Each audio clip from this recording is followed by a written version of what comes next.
മദ്യലഹരിയിൽ അച്ഛനെ വിറകുകൊണ്ടടിച്ചു കൊന്ന മകൻ പിടിയിൽ. തിരുവനന്തപുരം മലയൻകീഴിൽ ഈ മാസം 4-ാം തീയതിയാണ് രാജേന്ദ്രന് മർദ്ദനമേറ്റത്.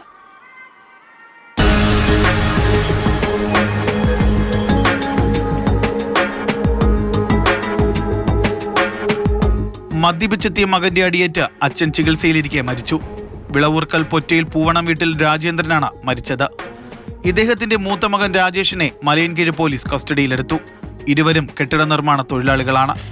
മരണത്തിന് കാരണം മകന്റെ മർദ്ദനമാണെന്ന് തെളിഞ്ഞതിനാലാണ് പോലീസിന്റെ നടപടി. കഴിഞ്ഞ 4-ന് ഉച്ചയ്ക്കാണ് രാജേന്ദ്രനെ അബോധാവസ്ഥയിൽ ആശുപത്രിയിൽ എത്തിച്ചത്. രാജേന്ദ്രനും മകൻ രാജേഷും തമ്മിൽ വഴക്കുണ്ടായതായും മകന്റെ അടിയേറ്റ് നിലത്ത് വീണ രാജേന്ദ്രന്റെ തലയ്ക്ക് ഗുരുതരമായി പരിക്കേറ്റതായും പരിസരവാസികൾ പറയുന്നു. ഇരുവരും മദ്യപിച്ചിരുന്നു.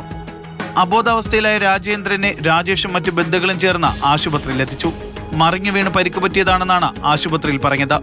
പോലീസിൽ അറിയിക്കാതെ മറച്ചുവയ്ക്കാനും ശ്രമമുണ്ടായി. 11 ദിവസമായി മെഡിക്കൽ കോളേജ് ആശുപത്രി ICUവിൽ ചികിത്സയിലായിരുന്നു.